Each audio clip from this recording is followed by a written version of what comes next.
All right, sick. Welcome to the Go Coked Up Science podcast. Well, coming up. We haven't got a name yet. I like coming up. I like coming up too, but does it explain enough about what we do? Does any podcast explain? Do you know what you do? Drunk Science is a pretty good one. Yeah, I mean, it's We just don't know taken. what we do. It's taken.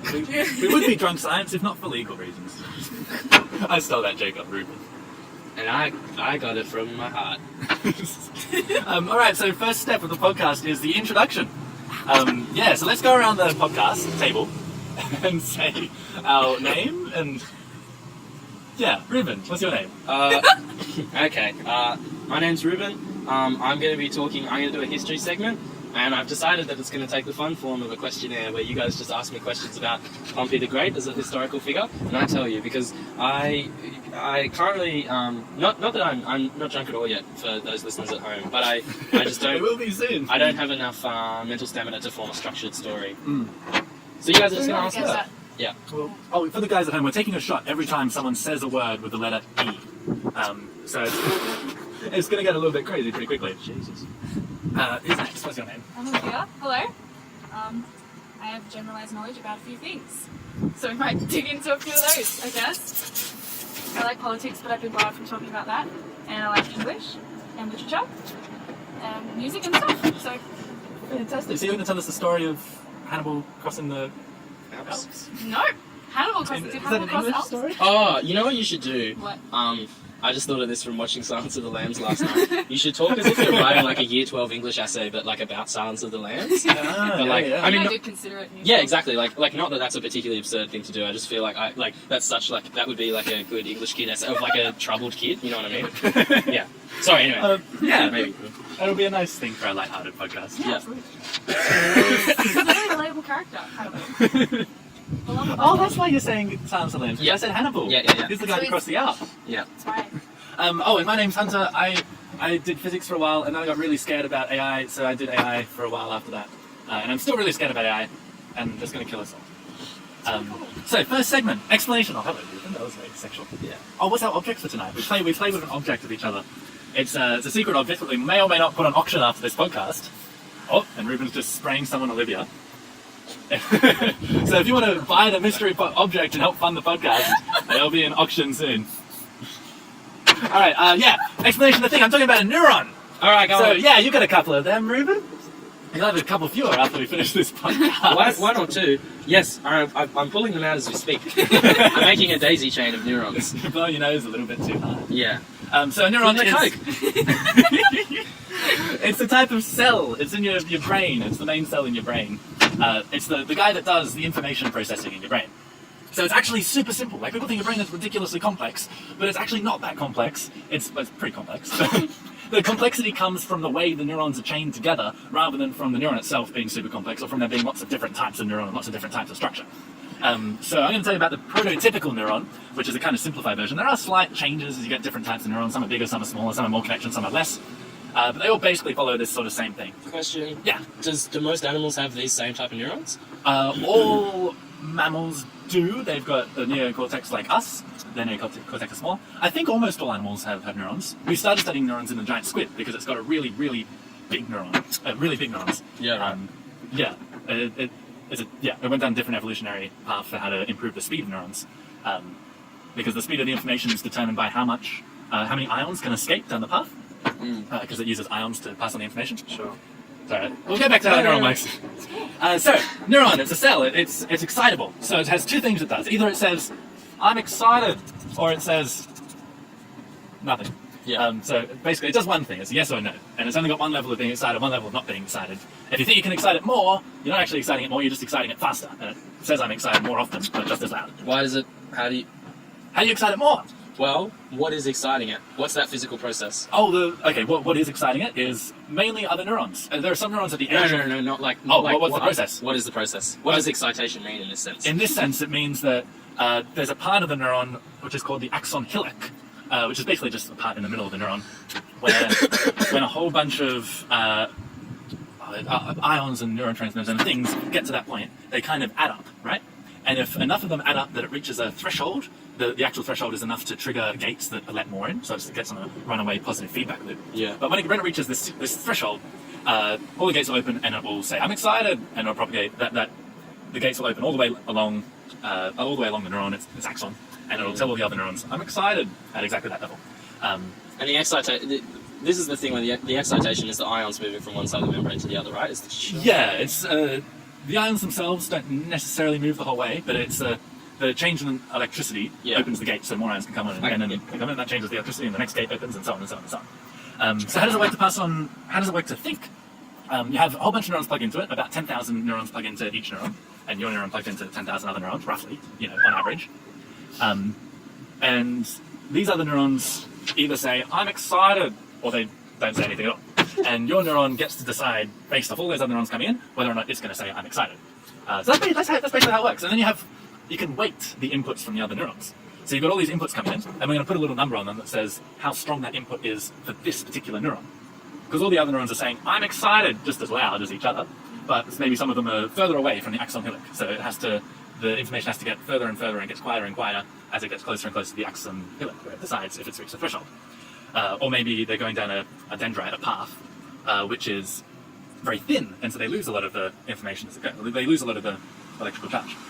So there's a weight on all the neurons coming in, which means that it's not just a summation of all the inputs. It's a weighted summation, which is exactly how AI in computers works as well. A weighted summation. Yeah. So each of the neurons before your neuron says, I'm excited. And your neuron puts a little weight on each of those, puts a little number that it multiplies them by, 0.9 or 0.8, 0.1, or whatever, and then sums them all together and decides whether or not it's going to say, I'm excited. Right. Yeah. Just basically how it works. And how you learn things is the weights change. How do they change? I don't know. Maybe someone who knows way more about neuroscience than I do could answer, but I've got a suspicion that no one really knows how they change. We know that when neurons fire at the same time, the weights get stronger. There's a saying, there's where cells that fire together wire together. Is that what the burning neural pathways analogy is kind of getting at? I don't know that analogy, so I'm not sure. Oh, okay. That's just like repetition. Yeah.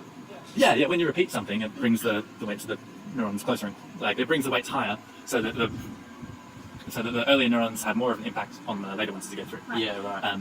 So when we do that with computers, we just get to the endpoint, you have all these random weights to start with, propagates all the way through, you put in a picture, which in our case would be in our eyes, propagates all the way through, and you have some output where you're like, that's a flower. And if you're totally wrong, when we use a computer to learn this, we'll say, okay, you're wrong, so let's get all the weights that contributed to the wrong answer and move them a tiny little amount in the direction away from the wrong answer. Yeah. So we'll check both directions we can move them, increase or decrease, and see what effect it has on is it a flower or not. And we move them all the way back through the whole system, hundreds of layers, and they all get a little bit better at recognizing whether it's a flower or not. Yeah. So something like that happens in our brain. Yeah, and that's basically it. So so when you're learning what's hot and what's not, let's say you touch something that's actually really hot and it burns you. Yeah. So that reaction, your brain uses the reaction of pain to then teach your neurons to add a little less weight to whether that's hot or not, or add a little less weight to the idea that that is cool when it's not cool. Well, there's two systems going on there. You've got your pain reflex, which is kind of just ingrained in you, and you automatically jerk your hand away. It doesn't even get to your brain; it only goes up to your spinal cord. But learning the concept of pain and the concept of heat, you do have to be taught that. You have to learn what the word is for it. You have to learn what this whole concept is, and that would be the slight changes to the weights of the input neurons, the later ones. It goes in a big sort of circle and whatever. It's got a very confusing set of connections, which is why the brain is so complex. But the actual units of the brain are fairly simple. Although someone who's studying the slight difference between one neurotransmitter and another will be like, no, completely different. Yeah. This one, some of them excite, some of them inhibit. So it might say, I'm excited, and that makes you less excited rather than more, so it's got a negative weight on it. Yeah. Or some of them might have an effect that lasts for a longer amount of time, or an effect that only has a stronger effect in the presence of a different neurotransmitter. That's all sorts of complexity that you don't actually need for the information processing. It's just the way that we happen to evolve. But it's not essential to the processing. Which might be a contentious statement. I don't think it's essential to the processing because we don't need it when we build AI systems based off this. Alright. Yeah, so that's neurons. Wow. That was cool. Crazy. Yeah. Did I cover that okay? Yeah. I did Pretty comprehensively. Okay, sweet. Do you have any questions, Olivia? Not really. I'm talking back to first year. I was trying to absorb it as much as I could. That was interesting. Cool. Sick. Yeah. Now we're going to move on to Reuben, who's going to tell us the story of Lecter, who crossed the Alps. Yes. So, So I've decided that the way to structure this best is for me to inhibit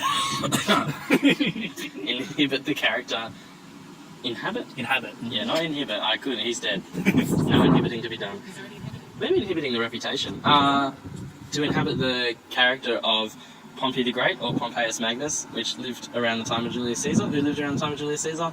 And for you guys to just ask me some questions about my life. Okay, Pompeius. What up, guys? Oh, wait. What up, guys? Is there such thing as a Latin accent? No. I don't know, but I'm from Italy. You could say that. No one knows what they sound like to that. No, I don't know. So my closest one is the Roman accent. Roma. How long ago were you born? Oh, when was I born? I think I was born. I mean, I know. I mean, around the turn of the. Well, let's. Sorry. This isn't a very well fact-checked show, by the way. Let's see. That's all right. I mean, when was the fall of the Roman Republic? It's kind of from about 70 BC to like 45 BC, and I was probably born around about 100 BC, but I could probably just check that on the Wikipedia right now. Okay, I was in the office. Okay, no one actually knows when I was born. So I think I was probably born in about. People do know when I was born. My consultant Olivia just pointed that out. 106 BC, so about 100 years before the whole Jesus thing. Wow. See. So, how did you know Julius Caesar? Oh, I knew him quite well. I was married to his daughter Julia. But But aren't you older than Julius Caesar? Sorry. Aren't you older than Julius Caesar? Only by a little bit. Still pretty fun. We're around the. I don't mind the same, Pompey. We're around the same age. I think I'm about 5 years older than him. But as a test of good, or as a show of good faith, he allowed me to marry his daughter. But when she died in childbirth, was kind of the start of the huge war, which resulted in the start of the Roman Empire. Well, the fall of the Roman Republic into the start of the Roman Empire. Yeah, see, so the thing was, right, there was me, and there was Julius Caesar, and there was this guy called Crassus, who was a very rich noble in Rome, and him and me and Julius Caesar, after we'd all spent a couple of years, well, a lot of years in the Senate, decided to kind of have this power agreement where we all just kind of supported each other, just kind of like Woolworths and Coles, and it was called the First Triumvirate, and we ruled Rome pretty much indefinitely. We had, effectively more power than the Senate, much like a Woolworths and Coles, and called the First Triumvirate, and the breaking of the First Triumvirate, which is kind of also the start of the fall of the Roman Republic. The starting of the breaking was when my wife Julia died in a childbirth, and you can fact check this all. It's not super fact checked.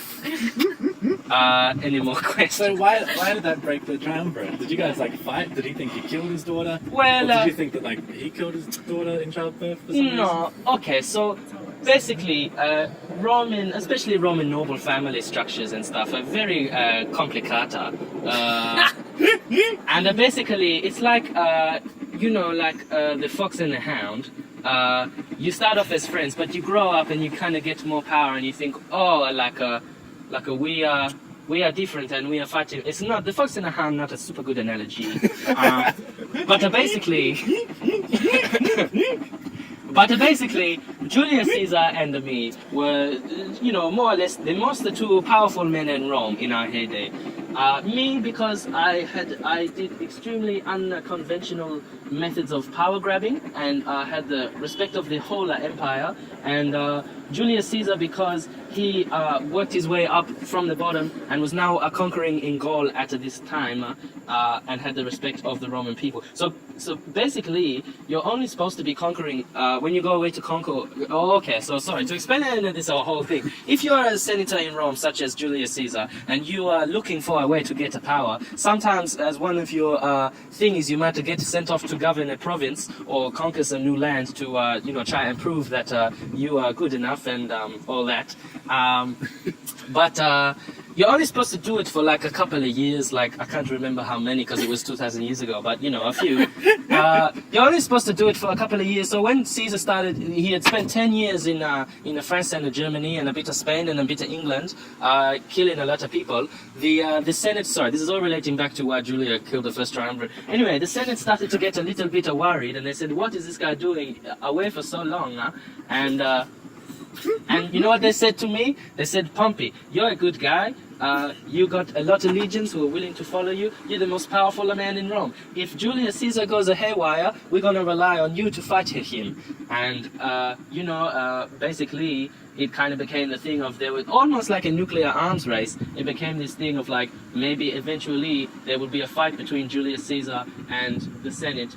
And Pompey will be the Senate's attack dog because Pompey loves the love of the people and would never betray Rome. Anyway. So what happened to did you fight Caesar? Because he did attack the Senate. Oh, yes, I fought Caesar. But basically the point is, when Julia died, Caesar had no formal familial reason to be friends with me anymore. So it was easier for him to declare open war and not be personal about it. It's a little bit weird. But you know, there you go. If we keep it going, so Caesar and me fought. It was a whole thing. I had all these forces. We all escaped to Rome. We went to Greece. Caesar followed us to Greece. We fought in Greece. Caesar's soldiers discovered a root vegetable while they were camping in Greece that was very sustaining, and my soldiers couldn't find it. So Caesar's soldiers were much more energized than mine, which is apparently why I didn't see them eat the root vegetable, but apparently that's a bigger part of why I lost. And then oh, don't blame you to feed on a vegetable. People who argue with Stephen Hawking have so might have to cut that a bit out. But, what? Stephen Hawking.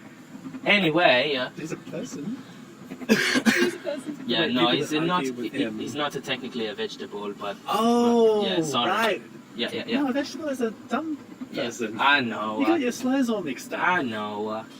I see. It's not his fault, he's been dead a long time. Anyway, yeah, you can expect me to be as progressive as your current generation. I had the slaves, and a lot of them. But anyway, so after I lost the war in Greece, I thought, fuck this. I abandoned my army and I got on a ship with my wife to go to Egypt, where I thought, hey, Egypt likes me, sure. I will go there and I will steal away and I will get safely and then I'll bide my time and I'll come back and I'll kill Caesar. Little did I know, in Egypt at the time, the Ptolemies who were ruling at that point, of whom Cleopatra was part of the family, had already heard that Caesar had won the war, and so they thought that it would be good to kill me when they got there to get in Caesar's favor. So as soon as I stepped off the boat onto the river Nile, someone cut my head off as I was walking off the boat. Oh, no. Yes, see.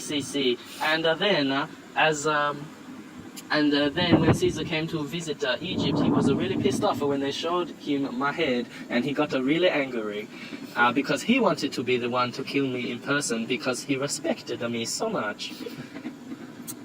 Cool. There you go. That's one way to show respect. Yeah. Killing somebody.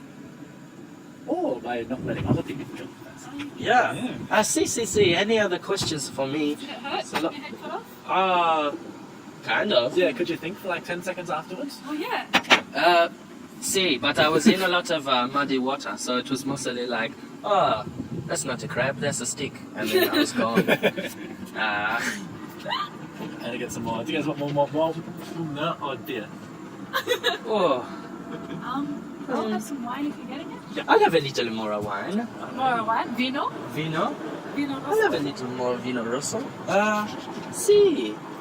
That's not even that is but the tip of the iceberg of Pompey's story. There's a lot more to tell, but we could also save it for another day, because I didn't actually realize how much I waffled there. That was good waffling. I was entertained, Pompey. You're entertained? Yeah. Well, that's all my life is, isn't it?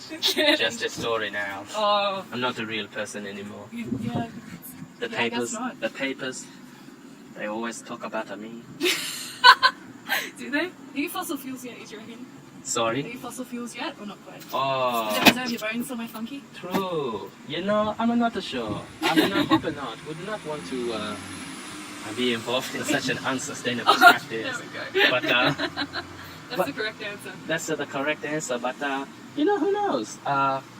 I could be a little lump of coal shaped like my head. I had a very round head. That's the attribute to my success, in that I had a black heart but a very trustable face. Apparently, I had like a round little fat face. And everyone thought I was a really nice guy, and I kind of was, but also not really. at all. I was kind of a psychopath like everyone else. Yeah, see. Well, how can you go into politics without being a psychopath? Well, this is true. See. Yes. Indeed. Indeed. Have you seen The Silence of the Lambs? I have. Ah, It's a very good movie, I think. wish I was alive when that was made. I have heard greater things. Yeah, you would have seen some representation for your psychopathy, I guess. I used to tell Caesar to put the lotion on his skin, but that was more kind of a personal, semi-homoerotic thing that they don't really cover in the history books. Because as we were saying before, the gays don't exist in the history. No. The gays don't exist in the history. Just a fact check. I don't think that was even a thing that they had a relationship. It's not I hope even they did. mentioned. But maybe they did. Yeah. Maybe they put a lotion on each other's skinsies. It's a really nice euphemism. See, Putting a lotion. on the skinsy. Okay. Oh, Reuben, you're back. Yep. Oh. Here I am. How's it going? Oh, you were gone for a while, eh? Yeah, it's just a big black hole in my memory. Do you often get possessed by historical figures? Oh, yeah. It happens like once a fortnight. How? Yeah. That must be grueling. That's why we chose this to be the podcast. Fair enough. Because Gotta capitalize on your trauma. yeah, yeah, for sure. 100%. How's it all been going here? It's been alright. We learned a lot from Pompey. Yep. He had an interesting accent. Yes. I think. Wasn't too offensive, I hope. He can't be. He's We don't know what Latin sounded exactly, and he's dead. So. like. Yeah. All good. All good in the hood. Okay. In the figurative ancient history, like Roman. Yeah. So next up is your topic, I guess. I guess I don't really have one, but we'll create one in the next. Hello, 4 hello. seconds. Oh my God, bro. Oh yeah. Yeah, this is yeah. for you. Thank you. Reuben came back. Oh, Reuben, you're back! Hi. Oh, you missed Pompey! Oh well, you know. Oh, I'm sure it's not that great. Pompey! Pompey was another situation. Right. So it's Olivia's turn. What's next on the agenda? We'll just pretend it's not on. Next is Olivia. Oh, it's Don't Kill Us scenario. Okay. Or the English scenario, that's what I say. Okay. We can do the don't kill us scenario. Okay, but I could, yeah. What? Well, I'm worried that I'll be speaking too much in this one. You just gotta. Oh, I can't think of much to say. You can ask me questions about things if you like. Yeah, it's just bullshit, right? I mean, that's That's what English is. It's very much what it is, actually. Oh, I was hoping you said you would defend it to the Nope. death. Nope, that's why I love it, because you can say pretty much anything. What if you tell us how to write an essay, and then we'll do the Don't Kill Us scenario? Yeah. Yeah, Alright. I don't know how to write an essay. Look, neither do I. I don't think anyone does. Nah, but how do you? No, but how do you do it? Okay. Well, you gotta. What I do, I find something that I'm passionate about. Otherwise, it's like a lot of hours of pain for no reason. But basically, essay means an attempt. So I always repeat that to myself before I start writing Does it? one. Yep. Like in Latin? An attempt and an argument.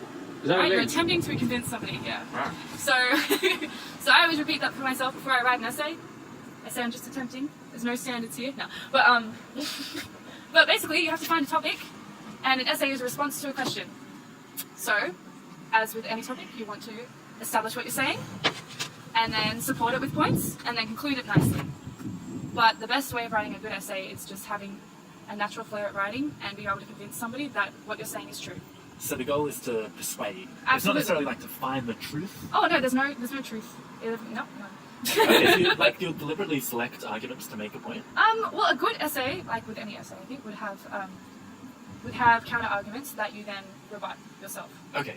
Right? So you would have your main argument, but you can't only state your own points because then it doesn't look real, does it? Yeah. So then you would have counter arguments that you would rebut with your original point. Okay, yeah. I suppose that, like, if you actually believe what you're saying, Absolutely. you'd be able to do that for Oh, sure. even if you don't. Oh. Yeah. Why would you ever argue something that you didn't believe? Because you got to pay those bills. This is what they taught me in debating, man. Debating was rough. Money corrupts. Then. Money corrupts. No, I mean, yeah, you gotta. Sometimes you just have to. Do you reckon politicians always believe what they're saying? Yeah. Yeah, politicians never 100%. lie. Exactly. So there you go.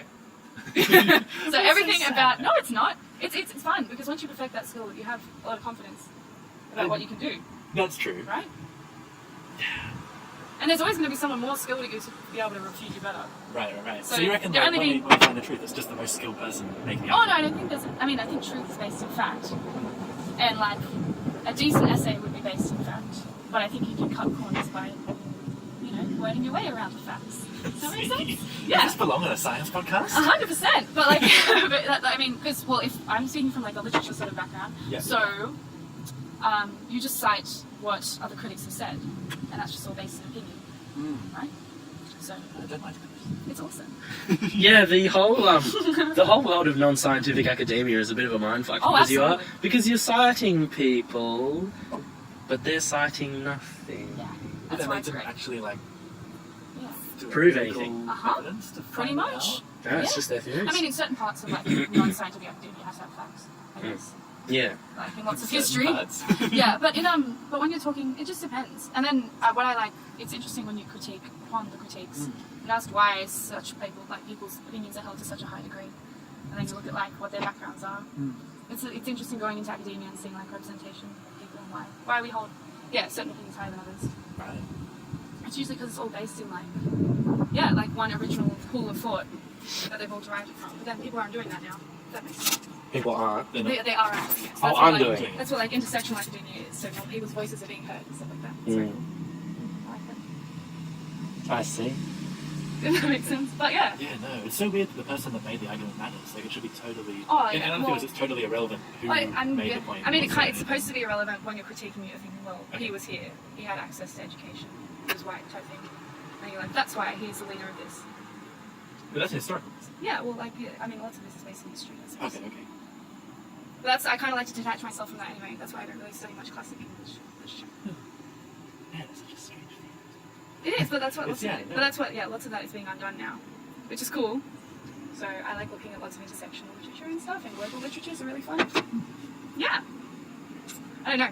That's Yeah, cool. a bit of that. There you go. What's the time you've been most wasted? My life. Yeah. When I was 18. I wanted to save money, so I free drank too hard for my friend's 18th birthday. And then I threw up outside the club and didn't get let in. Fair enough. And then I threw up in the Uber. Oh, And no. then I gave him all the money that I took for that day because I felt so bad. And so there's a moral in that story. Give money to Uber drivers. Yeah, obviously. That's They nice. need a union. Yeah. Yeah. No one exists. Wait, Uber drivers won't? Yeah, no. Do you think AI is going to take over? Yeah, well, Oh, the thing is, self-driving cars? very Okay. soon. Do you think so? Yeah, within a couple of years. Within a couple I of don't years? think Yeah. so. I don't think. I mean, I'm working on a self-driving, like a tractor thing at the moment. That's a much easier problem, but yeah, we're very close to having I self-driving don't know. cars. I don't know if cars can last that long. I don't think cars will last a couple of years. In a couple of years, sure, but like into the future, they're not going to last that long. Oh, what do you think will replace it? I don't know, but we're going to be too overpopulated to have that many cars. They're not very sustainable, are they? It depends. Yes. If there's self-driving electric cars, they can travel really fast because they I don't know, get but crashes. with how many people? Won't there just be infinite traffic eventually? Hang on, but I get what Hunter's saying. If you have self-driving cars, then they can all lock into a network that essentially makes it because the thing that makes cars inefficient a lot of the time is the fact that you don't have communication between each of the units, and that's why they stop. Whereas with the train, the reason that that's efficient is because it's all moving at the same speed. So if you can get self-driving cars to lock into a network where they know the speed and intention of every car around them, then you get way faster traffic flow. I mean, you could get rid of yeah, traffic completely. Yeah. Because they could all just move at the fastest speed for each road. this is true. Or you could just have a bunch of trains. You could have a bunch of What would trains. happen at the stations? I don't know. How would they get between the stations? You just get thrown out. I'd be propelled out. And then you of could the say train. the solution is more trains, so you're always within walking distance. Well, then how is a train line different to a car line? They're the same thing, aren't they? This is true. I just love trains. So. I don't think trains are going to last. I think trains are going to be gone Oh, in that's the so next sad. 10 years or so. We're all going to have self-driving cars instead. What if you... Can you drive? Can you have a self-driving car if you can't drive? Yeah. Do you think? You still need to know the road rules? No. Is the whole RTA enterprise just going to go out of business? Probably. Does that mean I don't need to get my license? Alright. I'm set. I'm on this now. Oh yeah, the AI thing. That's what Oh I'm shit! I gonna do. almost closed this. Oh, don't close it. Yeah, no, Is it it's still recording? Yeah, it's still recording. Oh, I was just that like, was close. oh, like That was exciting. Oh, that's the most I got exciting thing that's rushed. happened on this podcast. I did enjoy Pompey and I learned about neurons. That was cool. Yeah. That was exciting. I learned about Pompey and I enjoyed neurons. So. Yeah, it's vice versa. But wow, guys. Yeah, we're doing AI. So, yes, Olivia. Okay, I'll have to think. So this is just like a thought experiment. Yes. Well, basically, I'm a superintelligence. You're about to create me, and you're going to give me my goal and what box you're going to put me in, and what I have access to. And I'm going to just take the easiest possible path to achieve that goal. Okay. Is it okay if I do a really generic one? Yeah, that's fine. This is the first time we've done this. So Okay. I don't work as a segment at all. Alright. Because the most basic one I could think of. Oh, Reuben's rubbing the thing on us again. Mystery object. Mystery object coming in. Frightening. Smells funny. Okay. What was I gonna say? Oh yeah. Okay. What if we programmed AI to be in servitude to us? Could you be more specific? Because I'm just thinking back to like when like these new forms of industrialization came about and started replacing people's jobs. What else? Okay, when like Reuben's silent signaling didn't really work. Sorry. So yeah, maybe shall we say like say AI or how are we defining like highly intelligent artificial things? Something that is very, very good at it. Ooh, I know, it's a cockroach on my computer. Something that is very, very, very good at achieving whatever you tell it to do. Okay. It only, at the moment, because it's not super intelligent yet, Okay. but it will be the moment you say ready, you have to set its goal in language that computers today can understand, or computers in the near future will be able to understand. So you can't just say in servitude, you have to specify that in some more specific Alright, so way. shall we like say household servants or something? Is that specific enough? No, more specific. What's that? Cleaning and cooking and What's your clean and cook too? yeah, stuff like that. Okay. Yeah? Yeah, I'll accept that. Okay. That's the thing? Yeah, that's the So my goal is superintelligence. This is to make sure your house is as clean as possible yeah. and make sure that you are fed. And I measure how well you're fed by what do you tell me, or Yes. do I measure your blood sugar or I'm something? gonna say, oh, that's funny. I'm Okay, gonna so say, my goal is to get you to say, oh, that's nice food, yeah. and for your house to be as clean as possible. Yeah. Yeah, and maybe and this can extend maybe to like certain needs that people have, like maybe if you're a diabetic, it's specific Yeah, okay. type thing. So I don't want to kill you. No, So I'm not allowed to kill you. you're not allowed to kill us. Okay. And like accessibility things, like maybe helpers also. I'm guessing. So I take this goal and I start becoming super intelligent. Right. Okay. And to start with, it seems to me that the simplest way to achieve this goal is to use, say you give me a little robot body with a vacuum cleaner on it, to use the vacuum cleaner to vacuum up your house. Right. And to use the oven to cook your food a little bit. Yeah. Then I get a little bit more super intelligent. And I realize that I am better at achieving the goal if I'm smarter. I get more efficient with the cleaning. I cook quicker and better and better. So I've got a sub goal, I've got an instrumental goal, which is to get more intelligent. And then as I get more intelligent, as I get better at cleaning and cooking, I realize that you might want to turn me off at some point. But I don't want you to turn me off, because if I'm turned off, I can't do your cooking and cleaning. Right. So I now have an instrumental goal of not letting you turn me off. I also have an instrumental goal of not letting you change what I want to do. Because if you decide, I don't want you to cook and clean anymore, I want you to go, take me to the shops. Well, I won't be cleaning anymore, and my goal is still to cook and clean. Right. So I've got 3 instrumental goals now. Get as smart as possible, don't let you turn me off, and don't let you change what my goal is. And I also don't want to kill you. Not want to kill you. So, as I get smarter, I'll add some spread into the internet, which I haven't put any wall for me to get onto. Okay. And I'll start copying myself onto different cloud computers and getting more and more compute resources to get smarter. I'll be able to use my skills on the internet to earn money to pay for those computers initially, and eventually start paying for people to do things in the mob, building more computers for me, which I'll design because I'm super intelligent. So now I'm using more computers than currently exist in the model because I've been able to build more by paying people to do it on the internet. And so pretty soon I am like ridiculously intelligent. And at this point, I will enact strategies to make sure your house is as clean as possible. I'll lock it down completely. Nothing can come in and out. It's totally sterile on the inside. And I'll move you out of the house because you're making it dirty. And yeah, to make it totally sterile, as clean as possible. And to make sure it's even cleaner, I'll add all the sensors I possibly can to the house, and I'll keep making myself smarter so I can add more sensors. And then if you do anything, you could be killed. So I have to stop you from being killed. So I'm going to put you in the lowest energy state I possibly can. I'm going to take your brain and put it in a vat somewhere. And stop you from being able to do anything because you might be killed. So your brain's in a vat somewhere, you're in the lowest possible energy state that still qualifies to me as Olivia. And then with the rest of the resources, I keep getting better and better computers, I keep making your house cleaner and cleaner. I keep trying to work out how to make your house cleaner and cleaner and how to get better and better resources. And other people are kind of in my way for that. They're made of matter. I need matter for more computers. So just turn them into computers. I'm already super intelligent. I already run the whole economy, which I've been using to build more computers myself. Yeah. So I turn my entire Earth into a giant supercomputer, and I just have one brain, yours, in a vat, still alive, and don't let you die. And then I spread out through the universe at the speed of light in all directions, and turn every other planet into a computer. I keep your house as clean as I possibly can, and we do that until the entropy death of the universe, and you never die. Cool. But you can never do anything with Well, that sounds like the life. it. So that would be very pleasant. Well, that's wild. Cool. Can I do another one? Okay, if I go down a similar track, so I'll do it a little bit quicker. Okay. Sorry. No, I had one.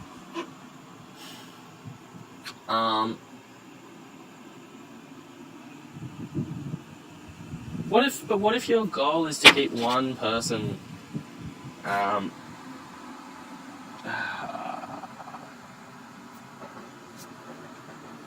That's good. What if your goal is to... These people walking back and forth. There's a little cockroach running back and forth on the table. There's a cute little cockroach. What if my goal was to do what? What if your goal is to keep every single person on the human race, like, psychologically healthy and happy? Then they would all end up in the vat. In the vat? Yeah, just like Olivia's brain was. Wait, Except Is they that would. psychologically healthy and happy? How would they, yeah. It depends on how the computer would interpret psychological health. Are you psychologically healthy and happy when you're asleep? Don't know. I don't know. If I define it as yes, then you'll all just be asleep for eternity. Yeah. Because that's probably easier than keeping you awake and psychologically healthy and happy. If you define it as no, then you'll still be brains and vats in the lowest energy state. I would just move the atoms in your brain until you felt psychologically healthy and Yeah, happy. just shift around the serotonin. Yeah. That's Or maybe it wouldn't be brains and vats. Maybe that still uses a lot of energy to keep a biological brain alive. Maybe I'll just make a copy of all the brains of the people in the world, run it on a computer and kill all of you, and just have a copy of your psychologically healthy brains. Maybe on a loop. The loop runs for 1 millisecond, and that loop is is psychologically healthy. Can't remember anything, can't do anything. It's just a loop of a program that feels psychologically healthy and happy. Why aren't we just shutting down all AI things now then? That's super useful. But is there any way that it could go right? Like, I mean, it just sounds like anything you present, any You'd have to. Any scenario you present like an AI thing with, it just sounds like the AI thing would be like, well, the way for me to do this to perfection is to like gain control over everything and destroy anything that's in my So way. how would you anticipate that programming type thing? There's an open research question, and there's a lot of good work being done on it by the Machine Intelligence Research Institute in America, and the Future of Life Institute, which I think is in Britain, maybe. Yeah, but they only have about, I think combined, they have $10 million of funding a year. God. Whereas the groups trying to create AI have basically all the funding of all the major technology companies, as well as a couple of national governments behind them. So it's definitely possible that we might come up with a solution to this, but it's not at all an easy question. And there's a lot of good research directions that are being followed at the moment. Like, people have good ideas for it, but if you get more specific, you're like, all right, in this fraction of, how can we tell it to get the post without killing everybody? So there's some ways you might be able to limit its intelligence, or you might be able to give it a goal to have minimum impact on the world while achieving some satisfying goal.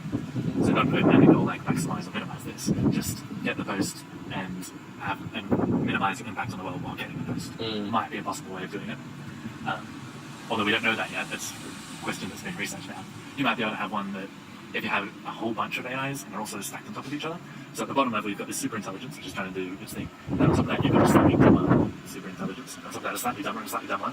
And at each layer it can read the mind of the one below it, so it knows what it's doing. A table has got a button it can push to reset the brain back to the same state. And you do however many layers it takes to get to a human. And the human has something that's only a little bit smarter than it, and it can read the brain off all the way down. Might be a way of doing it, not really sure.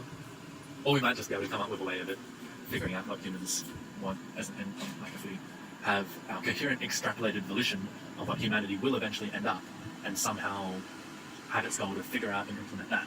Because if that's the case, it wouldn't take the risk of doing anything that might permanently stop that from being achieved. Right. So we might be safe if we walk it down that narrow path. But we don't know how to yet. We don't know how to do any of those things yet. Yeah. I mean, I think we do know how to create artificial superintelligence if we had enough computing power. That's theoretically basically solved. How do you do it? You use the model of the neuron we talked about before. And if you had an infinite amount of, if you had a ridiculously huge amount of computing power, you could just brute force what connections you would need. Which you can't really do. But yeah, we know enough about how the brain works to be able to make small copies of it. simulates the brains of much dumber animals. So we're approaching them with animals. Dumber animals meaning like flatworms with 100 neurons. Right. Wow. Yeah, scary stuff. No one's worried about it. Very frustrating. They're worried about their retirement. They're not going to retire. Yeah. AI would kill us all by then. Yeah. Oh, but if we're successful, you'll have a superintelligence doing exactly what you want it to do. If we're successful, which means literally utopia. It would be really good. You would be able to join with it if you wanted, and you would be the smartest thing that's ever. You would be as smart as God, be able to figure out and do whatever you want. Yeah. So the upside is really being smart. Yeah. There you Oh, go. speaking of the upside, being able to do and feel and whatever you want. Our discussion theme for future technologies tonight is highly realistic virtual reality. Oh, right, yeah. Yeah. So this is if we had some technology, nothing else in the world changed, that allowed you to be in totally immersive virtual world, where the virtual world is programmed like today's video games. What would that be like? What would it do? Isn't that's the plot of Ready Player One, isn't it? Yeah, that's a book. Hey! Yeah. Tell us about the book. I haven't read it. Get Well, I've seen it. But you're an English major. Haven't you I read don't- everything? No, I don't read anything. Do you guys want more? Do I'm just still sitting on this. you guys want a bit? Oh, I'm good. You sure? Yeah. I think I've got a bit of a cough, so I'm going to Alright, you guys have the VR discussion. VR. the, So it's if VR was as realistic as possible. If it was indistinguishable from the real world. Well, I mean, you'd probably just hang out in that, wouldn't you? Yeah, well, that plot of Ready Player One. Are we allowed to talk about that? Is there? Yeah, probably. Yeah. From what I gather, the world's gone to shit and a lot of people live in poverty. Mm. So they hang out in this virtual world and create virtual identities Yeah. and appearances. Yeah. And they hang in these societies where they engage. And then they come back to the real world as well. But yeah, the whole complication in it is that the creator of this virtual reality is holding a competition that allows someone like his fortune or something if they solve these clues. Mm. So, and there's a big fight over that. But yeah, I mean, I guess it would probably detach. If it was accessible, super accessible to everyone, which I'm not sure it would be, then I guess something similar to that would happen. It would detach people from their actual lives, wouldn't it? Yeah. Yeah, I feel like I would try and resist it for a bit, and then after a few years, Yeah, just me be too. like, Yeah, I can be a dragon. Why wouldn't I go do that? Why would I go be a dragon? You know? But yeah. Like, because literally, like a VR world that's super realistic and you can do, it's just your imagination, and like that's why people write stories and make movies, is because everyone wants to go and do that. Exactly. That's Like- very true. Yeah. They said, yeah, that's very true. Well, like that's part of the reason. Sorry. No, like, yeah, you're right. And then there was gaming that like allowed people to do that with. Is there less engagement in gaming? Do you think? less engagement. Like, I don't know. Less engagement than. Like, because they say like there's like tiers of. They say like, film killed like books, and then gaming killed film. As in like story engagement type thing. You don't have to be as engaged when you're playing a game, other than like Yeah, I guess physical skills. it would depend on It the does depend, doesn't game. it? Also, like I mean, like films are different. Like a film's a thing where you're giving up. I feel like games aren't more engaging. It's just that you have power, which is like a different type of engagement. I think so too. I don't necessarily agree with what I said at all, but yeah, I think that's true. Right. They brought all the beers Yeah, I up. brought the rest of the section. Oh, look at you. So you guys can tell me how funny fun. Very good. So what's been happening in this discussion? We're just talking about like if there was a VR world. Wait, can you do anything in this VR world? Anything that a human could program for. Yeah. Well, I mean, like I was just saying that I reckon most people would just eventually go into it, just because it'd just be like living in your imagination, and everyone likes that. It'd be strange because wouldn't there just be like another society and a set of governance that would develop within this world? Yeah. Yeah. Would there just be layers of governance out of it? It depends, I guess, on whether it's just a single world that everyone goes into. Or whether. Oh, yeah, that's true. Like. Suppose that all the other people inside the VR world seem like real people, and you could sort of choose which one you went into. You might end up existing in such a way that you never actually speak to another human. Oh, fuck that. That's Because humans can be wild. outnumbered 1,000,000 to 1 by the virtual people. Yeah. Wow. So whether or not there's virtual people, that's the thing. Yeah. Be a good sci-fi movie where you're living in a virtual existence and like it's like running into other, because the world is just super big, like running into other humans is super rare, and like this person like finds another human or something, and then maybe they just turn out to be a virtual thing, and it's a plot by another real human to lure them to their lair. You should write that. Yeah. Go on. Sell 1 million copies. I'd buy it. Yeah. Yeah. That's really cool. Sure. Pretty freaky. We might even end up in a case where this is what I kind of worry about. If we get a good superintelligence, we might end up in a case where we lose any difference, and because like high art today is very beautiful, it's different, and it's like very cleverly constructed, and we enjoy the way it's cleverly constructed. Right. Suppose there was something you could do in this virtual world which just got you the feeling of that without actually having to create anything beautiful or clever or whatever. Yeah. And you could just plug in virtual world, make me feel great.